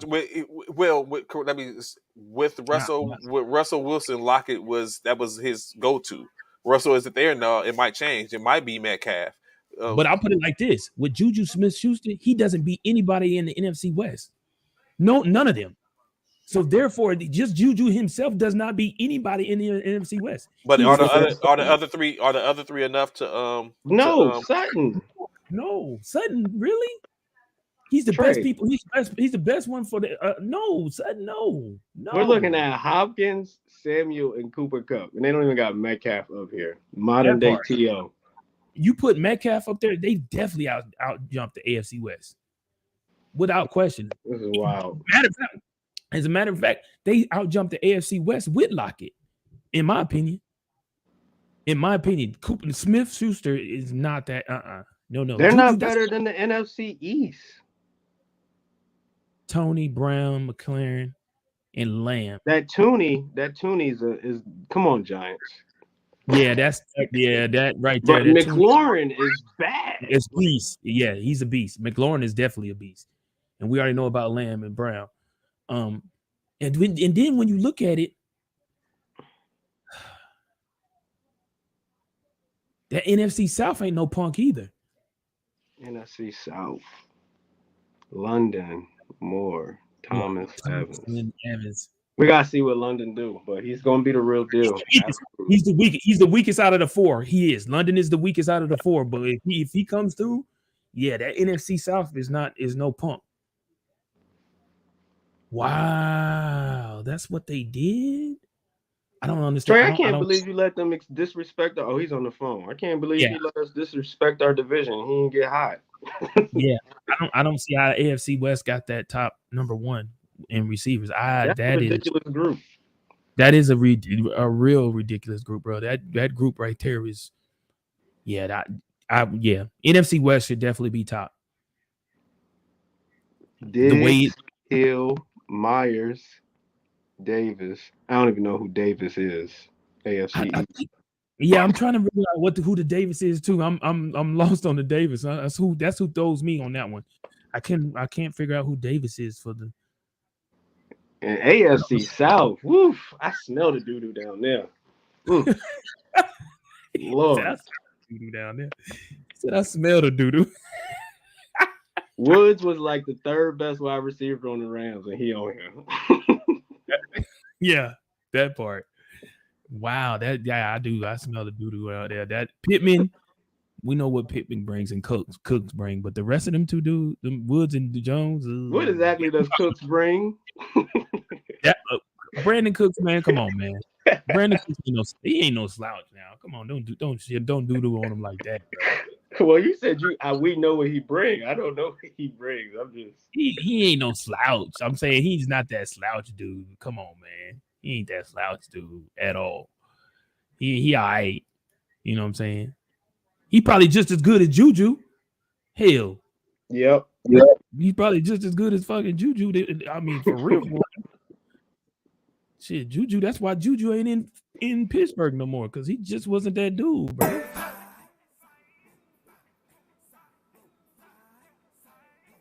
I think I'm feeling Dak Prescott this year. Really? Because the Cowboys can really only throw the ball, right? What do you mean? No, they still got Zeke and old boy in the backfield. And then what they didn't do, Dalton Schultz, they didn't give him a contract.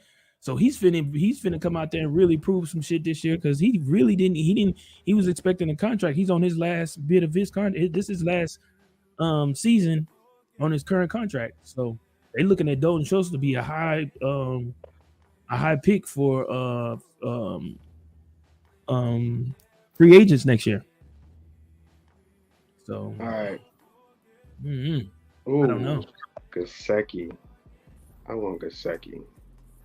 Gesicki? You want Gesicki? Really? That's my sleeper. That's my sleeper tight end. I'm trying to decide on my tight end if I should get with him or my guy in Detroit, Hawkinson. Let me tell you this: Gesicki is number. Where is he at? Is he even on the top 10? No. Oh, no, he's not. He's not even the top. He's not. I tell you who the top tight end. Here go. I got it right here. The list for the top 10. That. All right, I just got Hunter Henry is at number 10. Dawson Knox is number 9. Right. Dalton Schultz, who we just talked about for the for the Cowboys, is number 8. Hawkinson, is that who you talking about? Yeah, Detroit. Oh, Detroit. TJ, yeah, he's number 7. You're right. Yes, yeah. Dallas Gobert is number 6. Kyle Pitts is number 5, which he had 1,000 yards as a tight end first in years. I think I do need some Kyle Pitts in my life this year. Kyle Pitts is number 5. Mark Andrews is number 4. Darren Walker is number 3. Of course, Kelsey's number 2, and number 1 is, of course, George Kittle. Kittle outdid Kelsey for the tight end position for number 1. You gonna have Trey Lance throwing him the ball? Trey Lance, you got some weapons. You got Kittle and Debo and a bunch of running backs. He do. That's the top 10. That's the top 10 tight ends right now. So yeah, Hawkinson. I'm sorry. He's number 7. He's 7. He's the 7th guy. All right, I just finished up my first 9 picks in my fantasy team. Let me tell me what you think. Okay, let's hear it. Starting at quarterback, Dak Prescott. Okay. Throw him in the 8th. I got Kamara. Okay. J.K. Dobbins on Baltimore. All they do is run the ball. That's why I got him. Okay. Jamar Chase was my number 1 pick. That was an auto pick. I wouldn't have got him. Judge Judy on Denver. Jared Judy. Yep. Hawkinson at my tight end. And in my flex, I got Montgomery in Chicago. Montgomery, I know you're talking about. Mm-hmm. And then on my bench, my wide receiver, I got Brown in Arizona. With Hopkins out, it's just going to be him and Kyler Murray. Okay. Got you. And then my backup quarterback, Russell Wilson. And I got Jared Judy as my wide receiver. That's my combo. My secret sauce. That's your tandem. Yeah, yes, your tandem. That's not bad, bro. This year. That's not bad. That's not a bad squad. Y'all know we should do Monday. We should do you got your and you just spoke about Russell Wilson as a honorable mention. So yeah. What up, Alvin? Yeah. He was sitting there in the 10th round. Why not? Mm-hmm. But what you was about to say, we should do what? We should do a mock draft Monday. I'm with it. I'm all for it. I'm all for it, bro. I'm all for it. On what platform? I think the ESPN app is the easiest. ESPN Fantasy. Okay. I'm definitely for it, bro. I'm all for that. Man. Well, man, that has been our time, man. Hopefully, y'all enjoyed and tuned in to First Formation. It's my man's Trey, my man's Ron, the professor, your boy Bishop, man. It is the weekend, so hopefully y'all enjoy y'all weekend. Y'all have fun. Be safe out there. Stay out for those that are. This doesn't pertain to Ron. For those in those hot areas, that's when it's real hot, like out here in Texas. Stay cool, man. Stay out the sun. Try and drink water. Be safe out there because this sun out here is not playing. We trying to we setting records out here. So stay safe. Again, we thank y'all. Be sure to tune in to First Formation Monday through Friday, 09 to 1100 hours. And then 9 o'clock to 11 a.m. Central Standard Time for you civilian personnel. Ron, give us a shout out, bro. Tell us let them know where they can find you. Shout out to the Speakeasy at DASPKEZ. At dang, mind block. The Speakeasy. Y'all know what it is. Monday through Friday. New show, new entertainment. Come follow your boy, the professor. Follow and share. Appreciate the love and support. And speaking of the Speakeasy, Bishop, we're gonna have to schedule our next Power episode here coming up. We got about a month until Kanan season 2 coming back, so we gotta start getting the gang back together. I'm ready to talk some Power, so y'all stay tuned. That part for those that are Power fans, the Power Universe, as Ron like to call it, the Power Universe, man, it's coming back. Be sure to stay tuned when we give you all the spill, all the juice on how Power, the whole trilogy of what's going on with the Power Universe. So be sure, stay tuned. We're gonna give you, Ron's gonna come back and give you all the info, when to check it out, the Speakeasy in regards to the Power Universe. So be sure to stay tuned for that. With that being said, as you can see, my man's Trey, he's taking care of business. I'm sure it's work related. Y'all have a great weekend. We will see y'all on Monday. Y'all be easy. It's your man Sean, aka Bishop. Enjoy y'all week. Oh, Trey, you have something to say? You want to say to the people before we log off, bro? I'm so sorry. It's been a hectic morning. Like y'all said it for the most part. Be sure to check with us. Y'all heard Ron. I heard talk of Power. That's a little something we do on the side. Additionally, keep in mind, like you said, what time is it? It is 11 o'clock, and at some point they're getting ready to start. It's going to be kicking off the NBA Finals tournament, but we'll be pushing that. Y'all can catch it on. I'll definitely share to our Facebook page. We can take a look at that. We might get opportunity to do from remotely to sit up and do a couple of post games or talk to coaches and just get their perspective and hear it. You'll see that it'll be a impromptu that'll pop up, and if you like said, check, subscribe, like, you get a notification that'll know, hey, they talking to them, and you can get the insight. So be on the lookout for that. Besides that, y'all said it all. Look forward to see y'all. It's gonna be a big one on Monday, so we get to do a more conversation. We might have some deals that might be in place. I know as far as the NBA, Commissioner Mike Myers is supposed to make an announcement on the show, so tune in for all that. Gentlemen, I'm quiet now. I'll go back. All right, man. We appreciate you. Be sure, if you have not signed up yet, be sure to sign up for our first inaugural First Formation Fantasy Football League. So head on over to First Formation Fantasy Football League so we can get you signed up. It's coming real fast, everybody. Y'all have a great weekend. We're out of here. Peace. Cyro 5 Military Fraternity Incorporated. We out.